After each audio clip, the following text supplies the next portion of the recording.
Residual Sleepiness Puzzle, Prevalence, Drivers, and Detection of Daytime Sleepiness in Treated OSA Patients, a webinar produced by Sleep Review and made possible via an independent educational grant from AXM.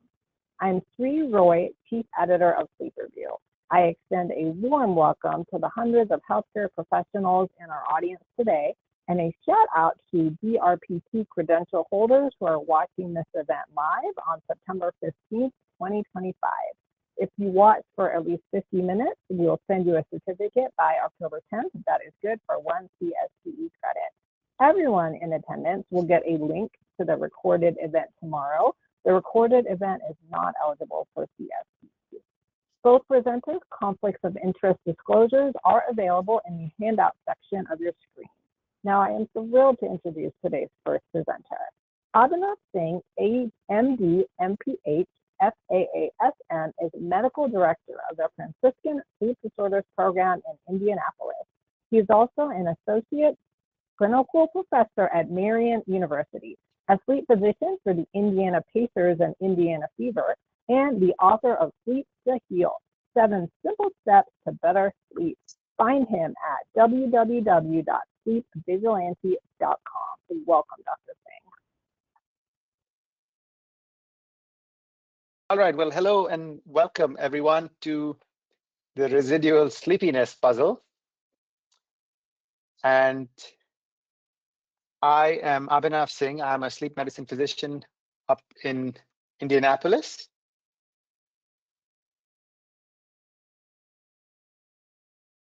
I didn't catch all of the technicalities here, but today myself and Bruce are going to be presenting. Just checking if the audios are going through. Just one last check here before we lift off. Just get some confirmation from my team. All right, great. Okay. All right, so let's kick this show on the road. So today I have the esteemed pleasure of hosting this with one of my idols, Bruce, who has had so much of clinical trial experience, and he'll be taking the harder part of the presentation. We're talking about residual sleepiness puzzle, prevalence, drivers, and detection of daytime sleepiness in treated obstructive sleep apnea patients. All right, quick conflicts of interest. I have a few conflicts. I'm on the advisory board. I do speak educational peer-to-peer education and sub-investigator on a few projects around sleep. Content of this lecture does not involve any of the conflicts listed below. All right, let's dive right into this. What's our plan of action? Okay, defining excessive daytime sleepiness. That's hard. Prevalence of excessive daytime sleepiness, harder to measure, but we'll show you some data. Burden of excessive daytime sleepiness, again, difficult to measure, easy to feel and palpate around you as we live our day-to-day lives. Obvious reasons for excessive daytime sleepiness, despite using CPAP therapy, which is the gold standard. Hidden reasons for continued sleepiness.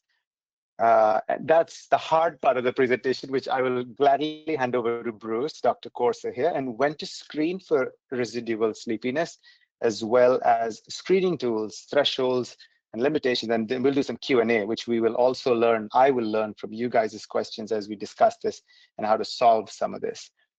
All right, defining excessive daytime sleepiness. This is a tough one, but here we go, right? So the big one is it's the difficulty staying awake and alert during daytime or the wake portion of your sleep cycle, sleep-wake cycle. And it leads to unplanned sleep episodes and lower productivity. Right, you're trying to stay awake, but you cannot, and irresistibly you fall asleep. The ICSD 3 and the American Academy of Sleep Medicine describe this as a key feature in sort of 3 main scenarios: narcolepsy and both the types, and idiopathic hypersomnia. It forms the key feature. It's also seen in sleep apnea very, very often, and it can occur with medical, psychiatric, and neurological disorders. And then comes the big one. How do you separate this from fatigue? How often do you feel, hey, I'm fatigued, or am I sleepy? Or you could be both. Again, like hunger and thirst, they can run close, but they are separate. That fatigue is when you're tired, but you can usually stay awake. And excessive daytime sleepiness is just hard to stay awake, right? It's like the F word versus the S word, right? F is the fatigue and the S is the sleepiness. And patients with fatigue can typically stay awake despite a perceived lack of physical or mental energy, while patients with excessive daytime sleepiness cannot. They fall asleep. And then here comes how many. So the Sleep in America polls have taken place in the past, and Dr. Mark Roskind did the most recent one, I believe, in 2008 and a little after that. About 18% of the general population in the US say, hey, we're sleepy. And Norwegian studies also say about 17 to 18%. And these both are based on the Epworth sleepiness scales. And the Japan poll, you can say, whoa, they're not as sleepy. They were asked one question on this stat, like, do you find yourself being able to stay awake when you must stay awake? And that was, for example, driving. So they had one question to answer, and that's what that comes from. Why do we care? Well, EDS is linked to poor workplace performance, increased risk of accidents, and major economic and health impacts, all very hard to measure, right? And you can say, wait, I can drive fine. I'm not sleepy, but how about the guy next to you when you're driving home, or after this talk, or to work tomorrow? Do you want them to be excessively sleepy? No. So there is a huge ripple effect. And EDS is multifactorial and widely prevalent. And therefore, and being a harder topic to sieve out, demands clinical attention for prevention of accidents and improvement of quality of life. Fun trivia. Well, before that, don't sleep on excessive sleepiness, please. Here comes. So now that you're doing this, let me see if we can have a poll here. So you can do this at home. Who sleeps the longest? Is it that guy, which is the sloth? Is it the bat? Is it this guy? Okay, so I'll give you 5 seconds. Take your pick. I know what you guys are thinking.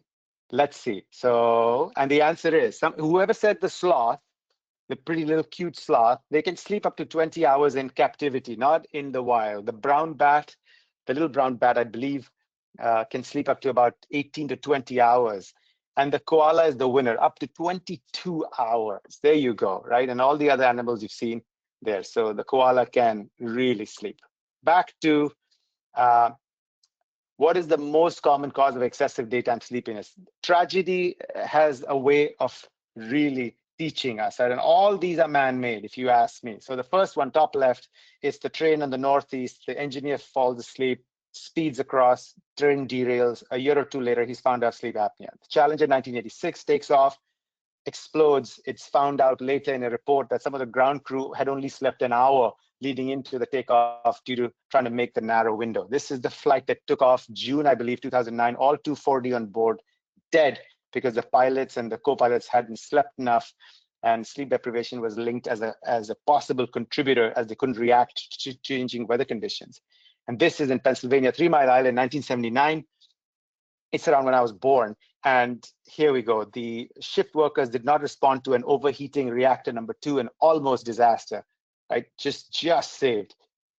They were sleep deprived. And then too many of these happen every year. One too many. 6 million, all kinds of accidents happen. This is 2022, I believe, from the National Highway Transportation Safety. And of these car crashes, about 40,000 deaths occur, right? So all of these, I feel, at some level are preventable. And then comes the most common sort of causes of excessive daytime sleeping. The biggest one you saw, sleep deprivation, behaviorally induced insufficient sleep, circadian rhythm disorders can give you sleepiness, jet lag, shift work, all of them. Then you have the fragmentation of sleep problems, right? Obstructive sleep apnea, restless leg syndrome, PLMD, all of them can fragment your sleep. Then you have the primary hypersomnias, narcolepsy 1 and 2, idiopathic hypersomnia. No matter how much you sleep, you're still sleepy. Neurological conditions can have excessive daytime sleepiness, Parkinson's, multiple sclerosis. Psychiatric conditions can have excessive daytime sleepiness associated with them.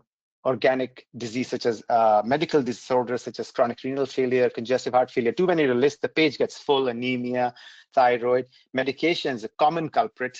Barbiturates, benzodiazepines, alcohol, any CNS sedating agents, really muscle relaxers, anything can do that.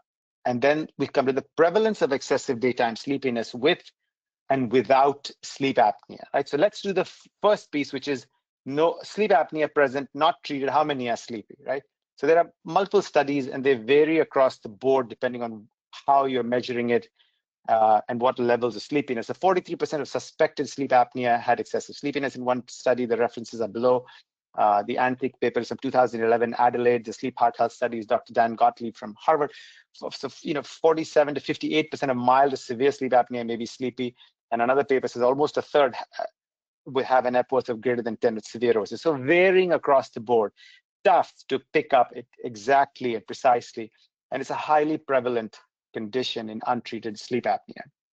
And how about a more recent paper, 2020, again, this is Dr. Gottlieb's JAMA paper, summarizing some of this. And I think there's an important point here, which you see, prevalence of EDS in untreated OSA. So he did a summary paper, and we talked about excessive sleepiness, fatigue, or unrefreshing sleep is reported in 73 all the way up to 90% of people with untreated OSA. On this side of the Atlantic, which is us, we often find patients trying to use the word fatigue a little more liberally in the Americas, because sleepiness is not a welcome word in the US. People try to shy away because guess what? Tired, they use the word tired or fatigue more because tired is a trophy and sleepy is a sin. The moment you say tired, you're acknowledged and congratulated. Oh, works hard.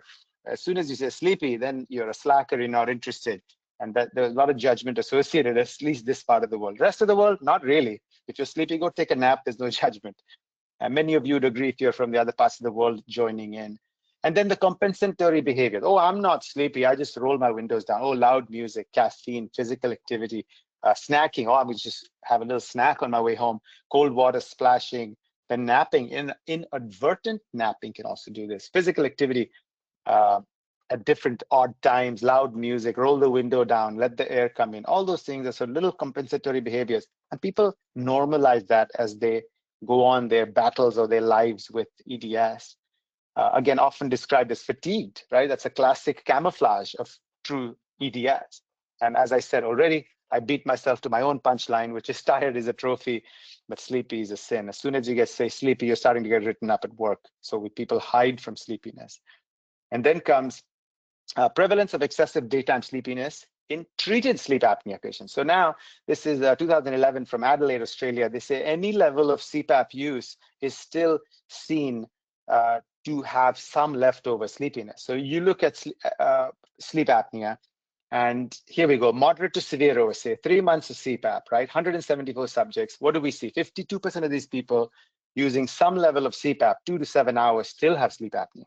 If you fractionate the over 5 hours, which is well within the adherence threshold gold medal in our part of the world, 4 hours, 70%. Again, low bar, but if you cross that, it's 34%, a third still sleep. If you go up 7 hours or more, you're still having a fifth of these moderate severe sleep apneas, still sleepy despite CPAP usage. And then we come to the burden. So why do we care, right? So what? So they're sleepy, so what? Not my problem. Well, it is, and here it is. Starting with reduced work or school productivity, 30 to 40% of these folks. Absenteeism, that's a big one. Presenteeism, another one, right? They show up, but they're not in. They're not all in, and they're sleepy. Accident risk, this is a problem, right? Which for you and your loved ones traveling back and forth using the roads, you can have accidents around you. Depressed mood, social isolation has been shown. Almost up to 50, 60% of folks with EDS meet criteria for depression or anxiety. You can have cardiovascular risk is a known one, that sleepiness is almost becoming sort of a surrogate marker for some sort of inflammation that's going to point you and take you towards cardiovascular risk. 28% greater risk of coronary heart disease, 52% risk of stroke, 52%, 34% of all cardiovascular events. So it is a problem. And oftentimes impaired cognition gets mislabeled as ADD, often, right? Attention deficit. Oh, yeah, your attention deficit. Here you go. Here is therapies. Oh, look, you're better. So again, mislabeling and the wrong path gets switched on here. And then we also continue to look at some health-related quality of life domains and see. They took about 42 of these folks with sleep apnea, 3 major cities, focus groups, and asked them, hey, how affected are these?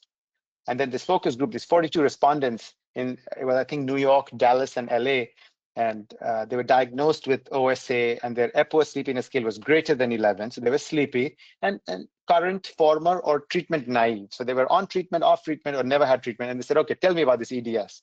What is it doing to these things? So you see the percentages in which the respondents are saying it is impacting all of those health-related quality of life domains: physical health, daily life, work productivity, cognition, social relationships, and emotions. I mean, look at that. That's a high number of impact.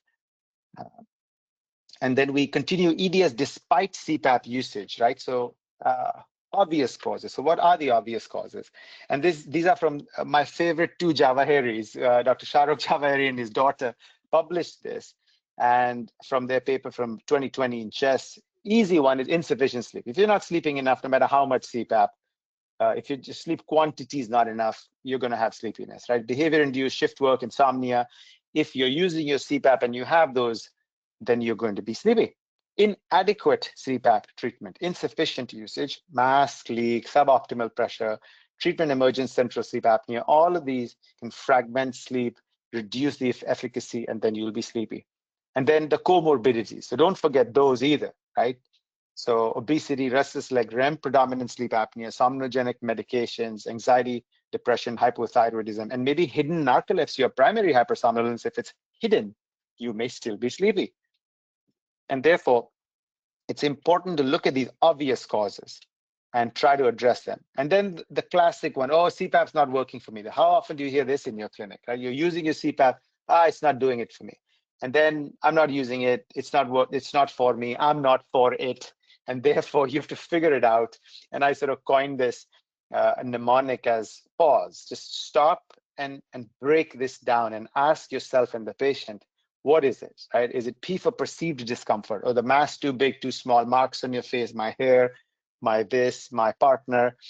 Is it adjustment difficulties? Have we just given them this wide auto-PAP pressure and they have a sensitive airway where they feel suffocated? The ramp, the humidity, like anything with the equipment issues, right? Could be doing this as well. Unawareness of benefit. Oh, I'm just here because I'm tired of my elbows whacking in my chest. You know, I'm getting too many ouch to couch. So I'm just doing it for her or my spouse. Social concerns. Oh, what will the world think? What will he or she think? This is not cool. I'm only 32. You know, things like that. So all of these, you find yourself, where is the barrier? Where is their pain point? And try to address that and see if that solves and improves their adherence. And then you have, how do you manage this residual EDS in sleep apnea? So again, we've talked about this. These are summaries to ensure proper adherence to sleep behaviors and habits.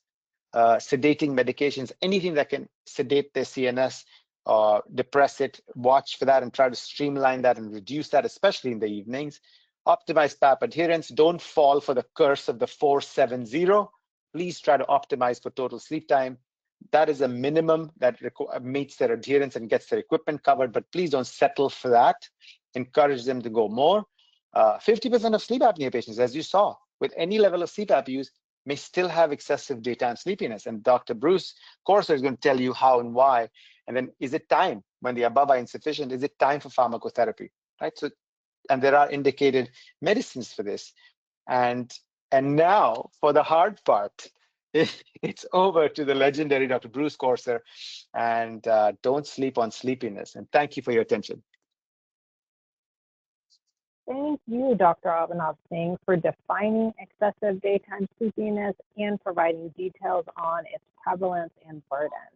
I am pleased to introduce today's second and final presenter, Bruce Corser, MD, FAASM. He is the president of the Sleep Management Institute in Cincinnati. He is also president at Your MD and at Intrepid Research. Welcome, Dr. Corser. Thank you very much. Can you hear me okay? Yes. Yes, we hear you great. That's great.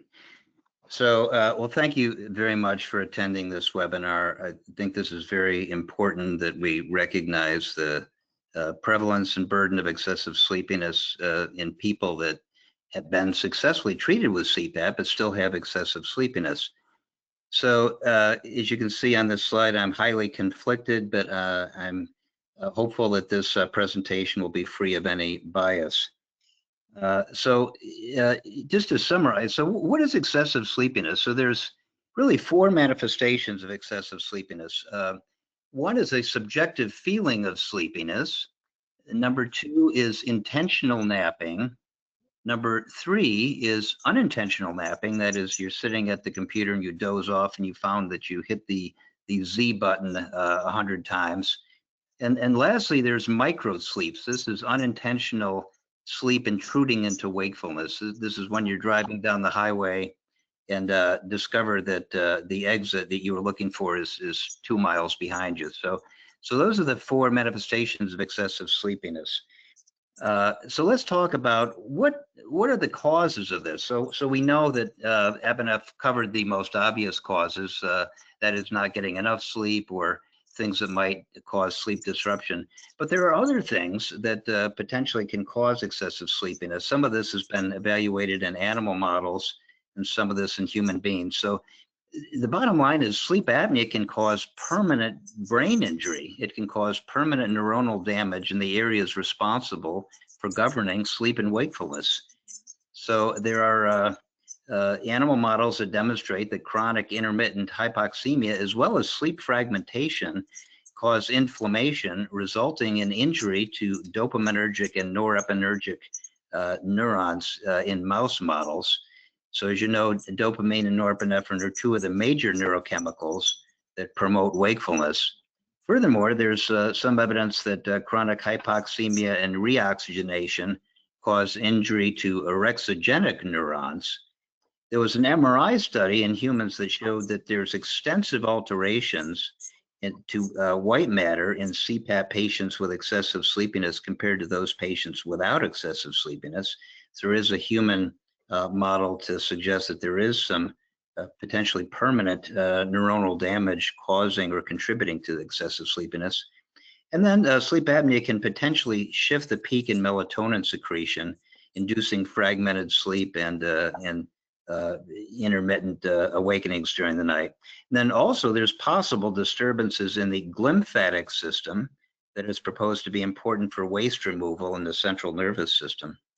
So these are some of the mechanisms that we discussed. There's oxidative injury to certain neurons in the brain. There's activation of neuroinflammatory pathways. There may be an increase in amyloid B because of interference with the glymphatic system. And lastly, there's blood-brain barrier alterations because of intermittent sympathetic activation during the night. So these are the areas of the brain that are thought to be potentially injured by recurrent sleep fragmentation and intermittent nocturnal hypoxemia. So the area responsible for orexin production, ventral periaqueductal gray, where dopamine is generated, the raphe dorsal media, which is where serotonin is produced, and the locus coeruleus, the center for noradrenergic activity, and then basal forebrain. So all these areas of the brain are potentially impacted by untreated sleep apnea. So what are the risk factors for excessive sleepiness in people that have had sleep apnea that has been effectively treated? You know, there's not a lot of data that shows us who is predisposed to excessive sleepiness despite adequate treatment for their sleep apnea. But we know that if you have more severe excessive sleepiness at the time of diagnosis, then you're more likely to have some residual excessive sleepiness following CPAP treatment. Other possible risk factors, including younger age and also depression. And Abhinav brought up a very important point. Patients are often unaware of their sleepiness, or they don't perceive it to be troublesome. Now, if somebody's in their 70s and has the opportunity to take naps during the day, obviously that's a whole different situation than somebody in their 30s or 40s who's trying to function at work and driving back and forth from work. So, you know, you have to put this into context. And as Abhinav pointed out, patients are more likely to say that they're fatigued, they're tired, or they lack energy, rather than use the term sleepiness. Sleepiness is somewhat of a pejorative term. Also, motivation plays some factor in what patients report. I've never seen a patient with a truck driver who reports excessive sleepiness. So Excessive sleepiness, the scores tend to be higher if you ask the bed partner to fill out the Epworth Sleepiness Score as compared to the patient.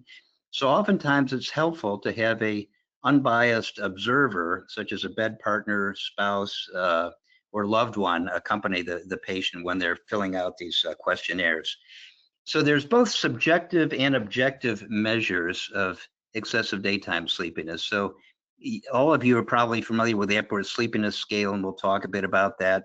Other scales that you may have heard about are the PROMIS scale. This is a sleep-related impairment scale, and there's various subsets of the PROMIS scale, but that is useful certainly in some contexts like a research context. Karolinska Sleepiness Scale and the Stanford Sleepiness Scale measure sleepiness at a specific point in time, so they're usually not all that useful in the clinic setting. Then there's various fatigue scales, which is sometimes are helpful because fatigue is different than sleepiness. Fatigue is mental or physical weariness, usually associated with mental or physical activity, and that's different than a propensity to fall asleep. So fatigue and sleepiness are really two different factors which may coincide. And then there's objective measures such as the multiple sleep latency test, MSLT, the maintenance of wakefulness test, MWT, and we'll discuss both of these tests. And then lastly, actigraphy and sleep diaries may be helpful to figure out why people are sleepy despite adequate use of CPAP.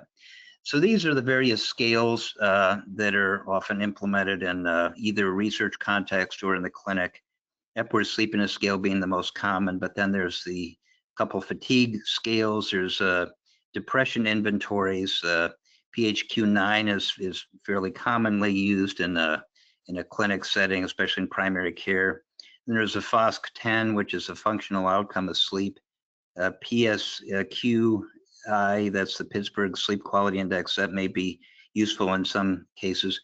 So at minimum, what's recommended is that you utilize an Epworth Sleepiness Scale and usually some measure of depression, such as PHQ-9, to figure out if somebody has ongoing daytime sleepiness. And I should tell you, here's the Epworth Sleepiness Scale. So you all know this scale. A score of 0 indicates a very low likelihood of falling asleep at any given opportunity, and 24 is the maximum scale, indicating a very severe degree of propensity to fall asleep. So let's talk a little bit about the Epworth scale. So we all use this scale, but it's important to know a little bit more about it. So it was first developed by Murray Johns in Australia, and he worked at a Epworth hospital, hence the name Epworth Sleepiness Scale. So and we look at 8 items, and it's important that the patient fill out each of these 8 items, because if one item is omitted, then the scale is invalid. So it's important to have the patients fill out all 8 items. And the respondents to the Epworth scale rate their chances of falling asleep in particular situation in recent times. Now, what that means is the preceding few weeks or few months, not the preceding day or couple days. So you have to tell the patient, think about your propensity to fall asleep over the last few weeks or months. So it's more of a longer term scale.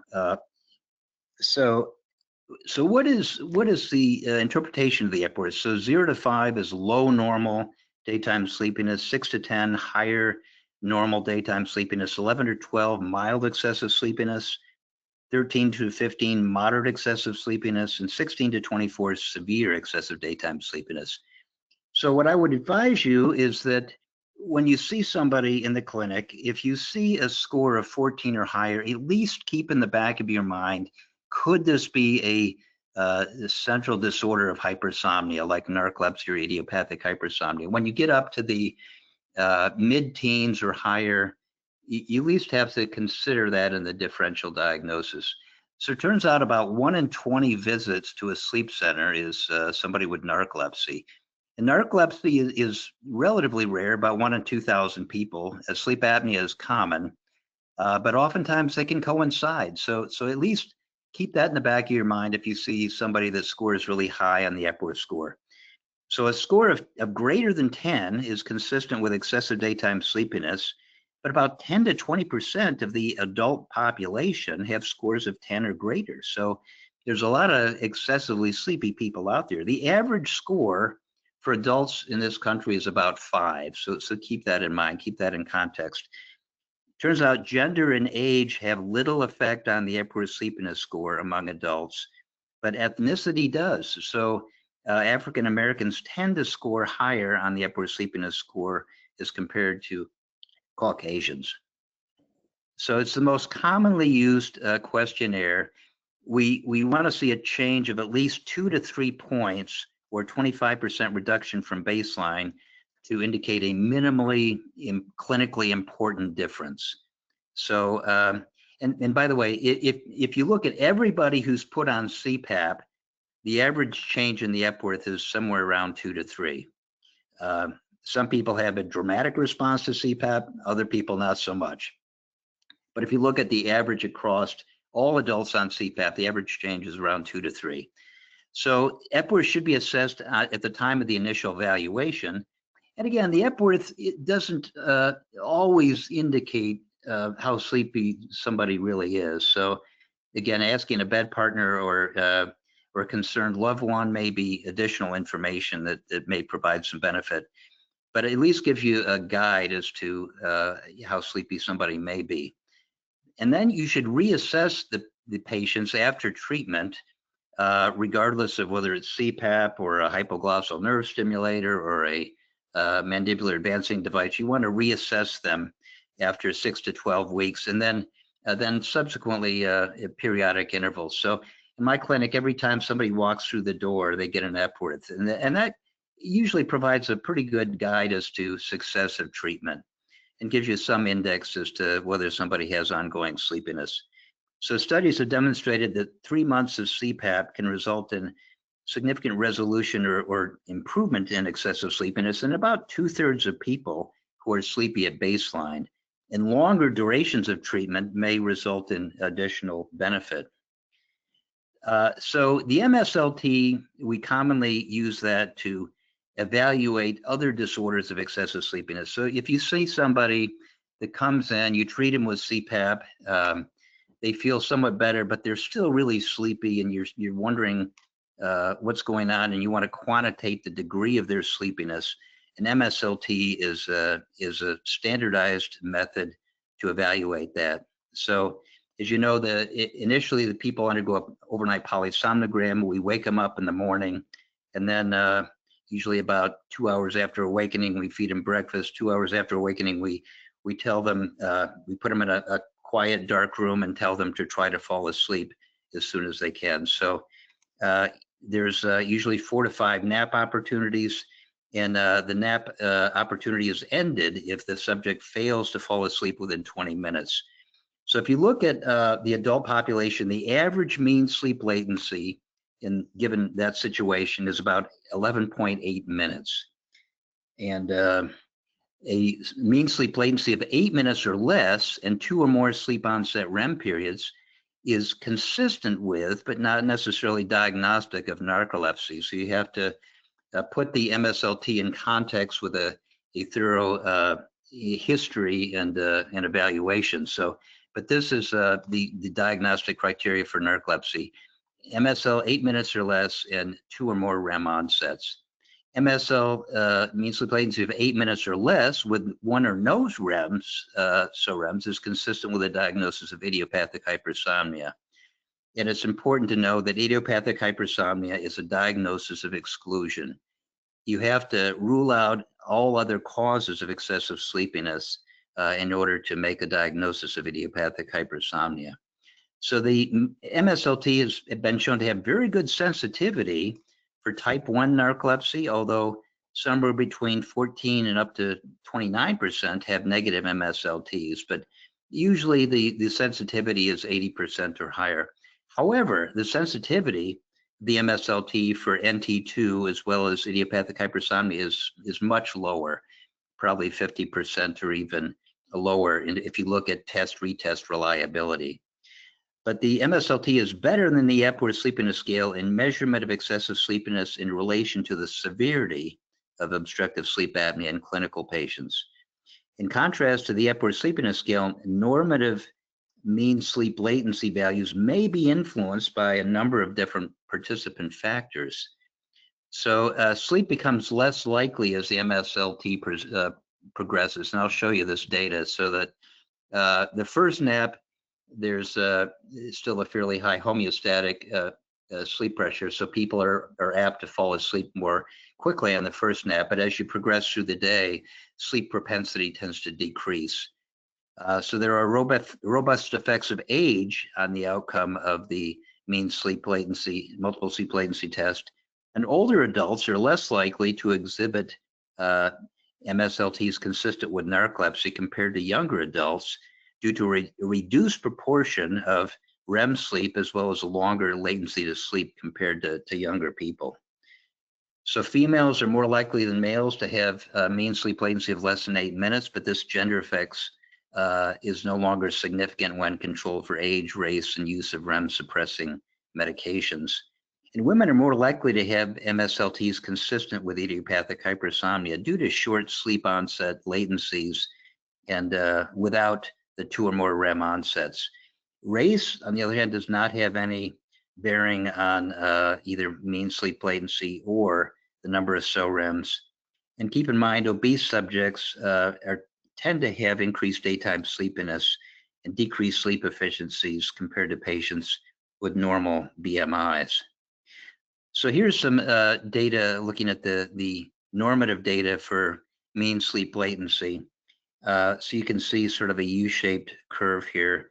The MSL mean sleep latency in 21 to 59-year-old patients tends to be less as compared to other age groups.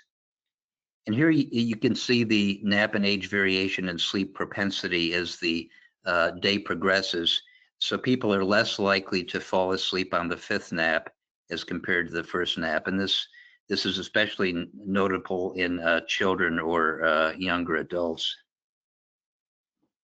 So now let's talk about the maintenance of wakefulness test. It's in some ways the opposite of the MSLT. The MSLT measures the propensity to fall asleep, whereas the MWT is a diagnostic tool to evaluate people's ability to remain awake during the day.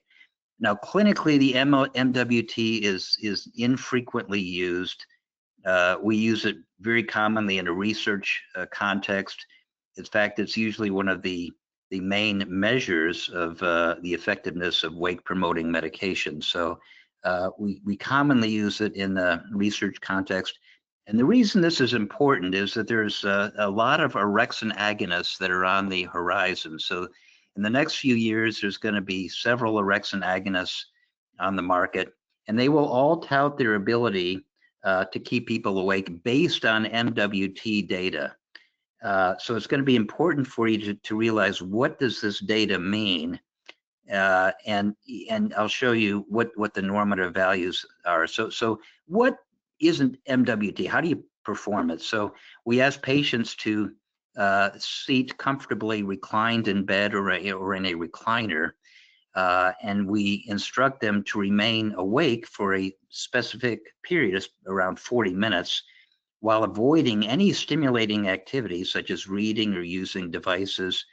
And the room is very dimly lit. Typically, the maximum light is a 7.5 watt bulb, which is positioned lateral to the bed, about 12 inches off the floor. So it's a very dimly lit room. So imagine sitting without any stimulation in a reclined position, trying to remain awake. It may not be all that easy to do. So especially if somebody is sleepy to begin with, they tend to fall asleep readily in that situation despite their best efforts. So the test is repeated 4 to 5 times at 2-hour intervals throughout the day to provide a comprehensive evaluation of the patient's alertness level. And the test is terminated, or the nap is terminated after 40 minutes if somebody is able to stay awake. So that gives you some idea of how we do this. So there's 40-minute protocols and there's 20-minute protocols. 40-minute protocol is superior to the 20-minute protocol in detecting people's ability to maintain wakefulness in a highly motivated population. So it turns out 97.5% of normal sleepers are able to stay awake for an average of 8 minutes or more during the MWT. And about 40% of people, 40 to 60% of people with normal sleep are able to stay awake for the entire 40 minutes on 4 trials. So for normal individuals in a 40-minute trial duration, what we look for is the first onset of sleep, that is the first epoch of sleep, or if sleep occurs for 10 seconds or more. And normative data is 32.6 minutes. So if you look at totally normal subjects, put them in this situation, on average, they're able to stay awake for 32.6 minutes over the course of 4 nap opportunities throughout the day. And the lower limit of normal is 19.4 minutes. So this is based on data from Dogrami published in 1997. They looked at 64 normal people, and it turns out that the plurality of subjects were able to stay awake on all 4 of the nap opportunities. And then you'll see that there's fewer people that were able to stay awake on 1, 2, 3, or 4 nap opportunities. So even normal subjects have difficulty maintaining wakefulness throughout all 4 nap opportunities. So here's the normative data. The MWT stands for the 40-minute protocol, and 32.6 minutes is the number you should keep in mind for normals. And you're going to hear a lot about MWT data in the upcoming years. Takeda is probably going to be the first to market with their orexin agonist, and they presented some data in Singapore, which I just attended, that showed that subjects with narcolepsy, given their orexin agonists, were able to maintain wakefulness for about 28 minutes, which is very impressive. But you're going to hear a lot about this MWT data in the upcoming years. So contrasting the MSLT and the MWT, their procedures are similar, but they really are very different tests. The MSLT objectively measured sleep propensity, and we use it to evaluate other sleep disorders. So this is the test you want to order if somebody has significant excessive sleepiness despite adequate treatment for their sleep apnea. And you do have to minimize other environmental or alerting factors. So it's very important to conduct the MSLT in accordance with the protocol set forth by the American Academy of Sleep Medicine. And it's not easy. It's not an easy test because you have to oftentimes discontinue any interfering medications, and you have to ensure that the environment is such that it's conducive to sleep. So in contrast, the MWT measures the ability to stay awake and objectively measures the ability to stay awake under non-stimulating condition for usually a 40-minute period of time. And we use this to evaluate conditions, especially in research context. Usually we look at a response to medication. So we do a baseline MWT at the beginning of a protocol, and then during the protocol, usually there's 1 or more MWTs conducted to evaluate the efficacy of the specific study medication. So it's most often used in a research context. Although if you're confronted with somebody who's a pilot or a bus driver or involved in some public transportation or some other critical occupation that requires maintaining wakefulness, and you need to document people's ability to stay awake, then this is the appropriate test to conduct.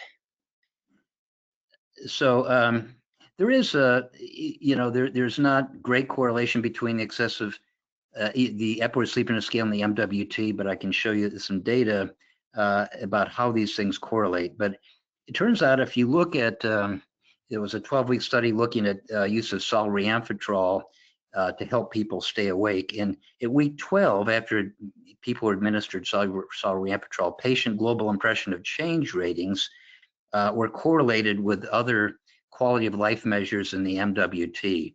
And it turns out that the patient global impression of change was highly correlated with the FAASM-10.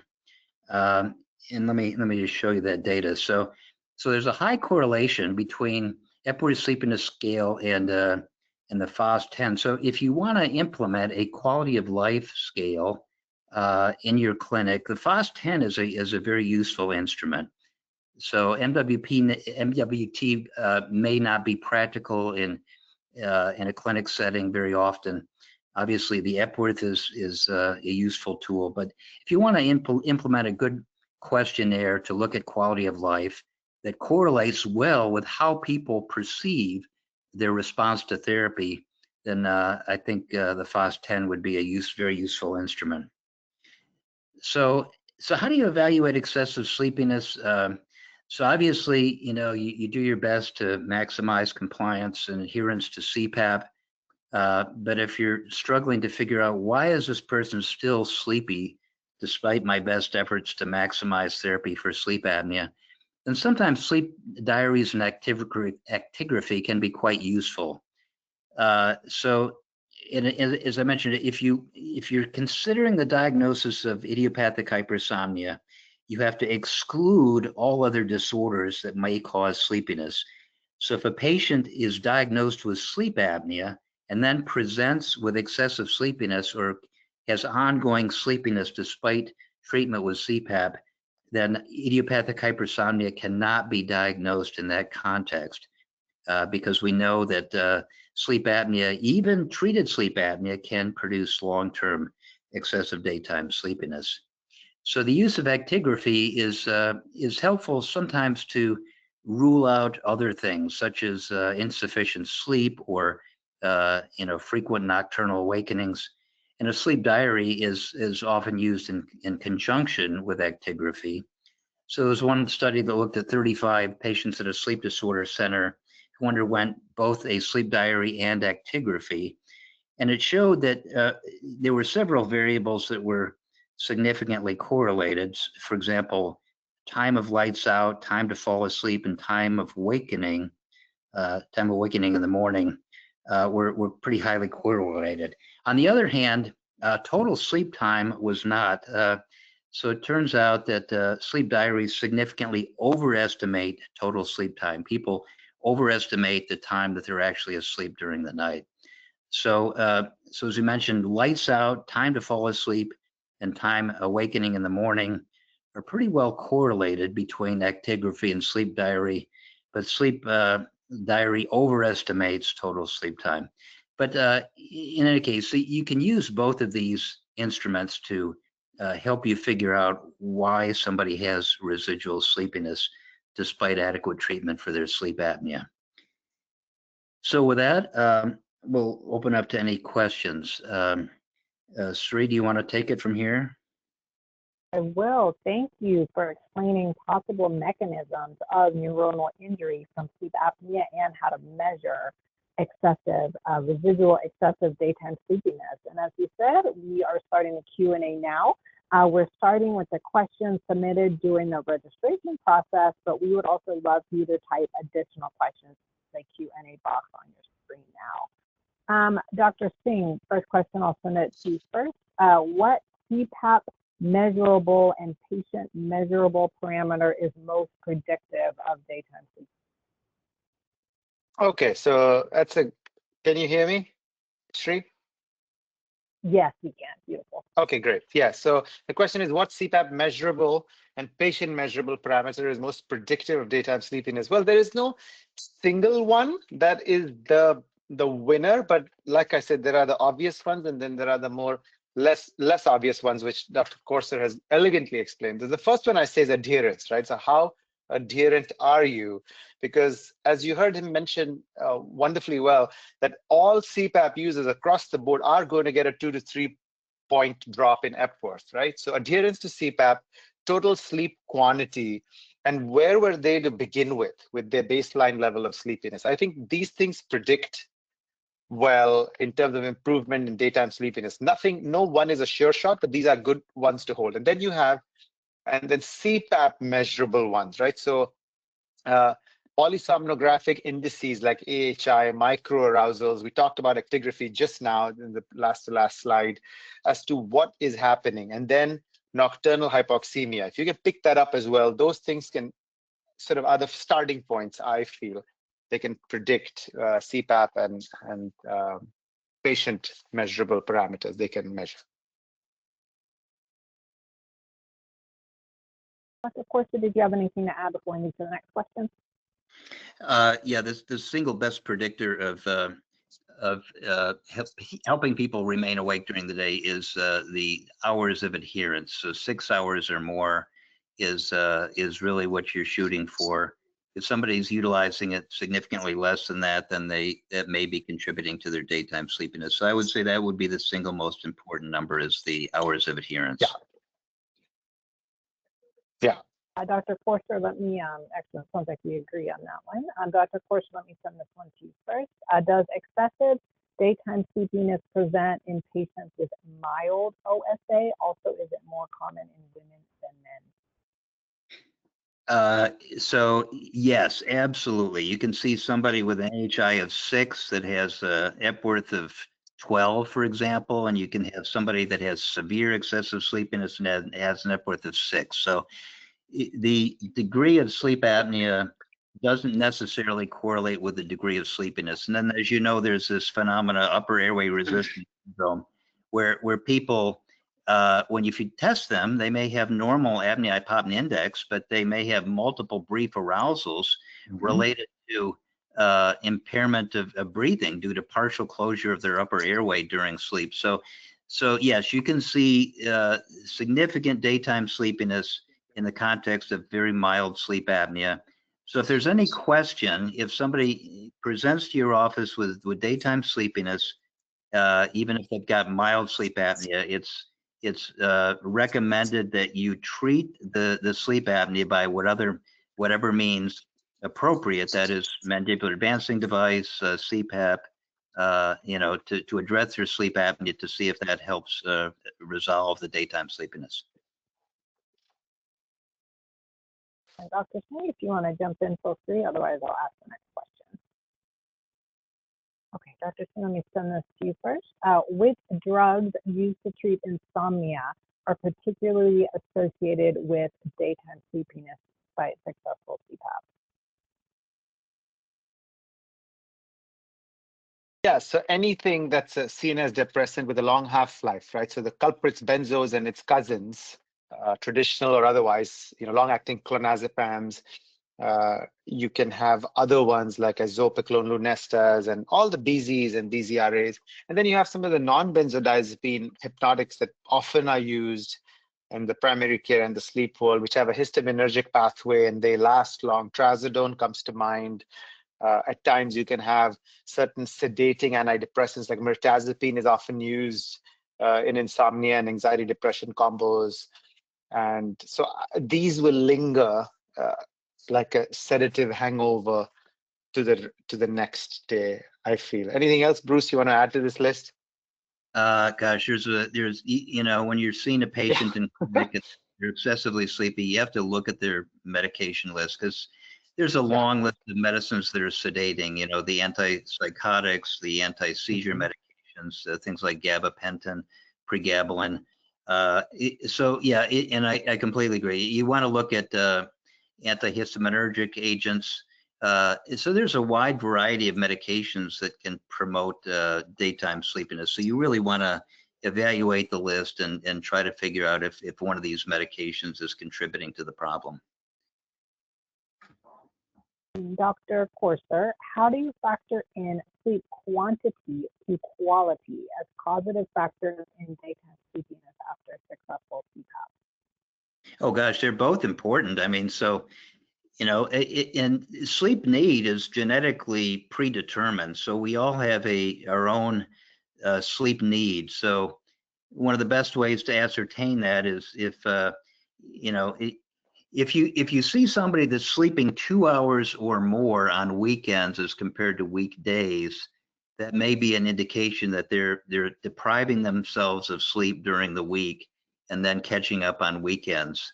Or you can ask people, how often or how long do you sleep if you're on vacation or if you're unencumbered by constraints of work?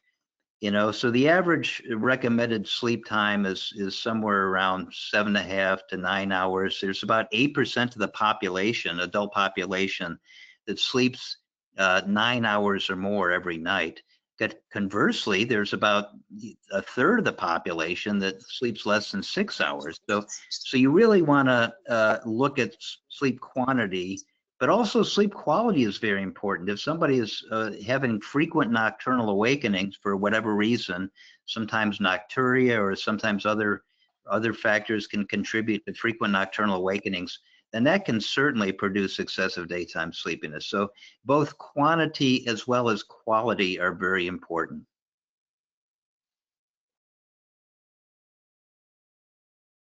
Dr. Singh, feel free to jump in if desired. Yeah, no, agree there. Quantity, quality. Go ahead. Fantastic. Dr. Corser, I'm going to send this one to you first, since you discussed it a bit during your presentation. What is the protocol you use to perform the MSLT in patients who have a diagnosis of apnea and are receiving effective treatment with PAP therapy? Do they do baseline polysomnography prior to the test using the patient's CPAP, or do they do a titration polysomnography? Okay, so what the ASM recommends is that somebody should be on a stable CPAP pressure. So you after you've treated their sleep apnea, you bring them in, and you typically don't titrate CPAP the night before an MSLT. So somebody should be on a stable CPAP pressure. They should do the preceding night, if they've got sleep apnea, they should use their CPAP device or use the other treatments such as hypoglossal nerve stimulator or a mandibular advancing device. And then you conduct the MSLT the next day. But you want to ensure that they have at least 6 hours or more of sleep the night prior to the MSLT, and then follow the protocol constraints set forth by the ASM. So it's important to do all that. Abhinav, do you have anything to add? Yeah, no, same thing. I think before was it 2019 or 20 when the ASM explicitly made this modification to the MSLT protocols. Before that, we would all be stuck with this. How do you separate primary hypersomnolence in treated OSA? So the text, my text would be, they were crazy. Like, why is Singh doing this? And now the academy came out, and I'm happy they did. On stable CPAP, don't titrate, home CPAP settings, make sure they're treated, and then the MSLT portions with PAPs. Yeah.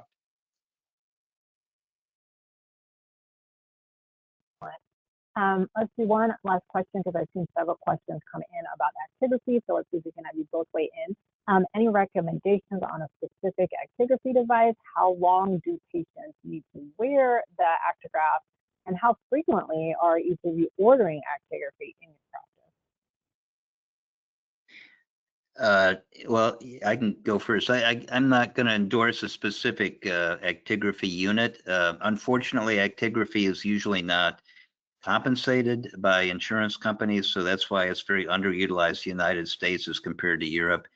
But it can be very useful. Usually we use it for at least a week in conjunction with the diary to give us some additional information as to what might be contributing to daytime sleepiness, or if we're looking at insomnia. You know, there is a sleep state misperception where people underestimate the amount of sleep they're actually achieving. So it's useful in certain contexts, like puzzling cases of insomnia, or if you're looking to figure out why somebody has excessive sleepiness.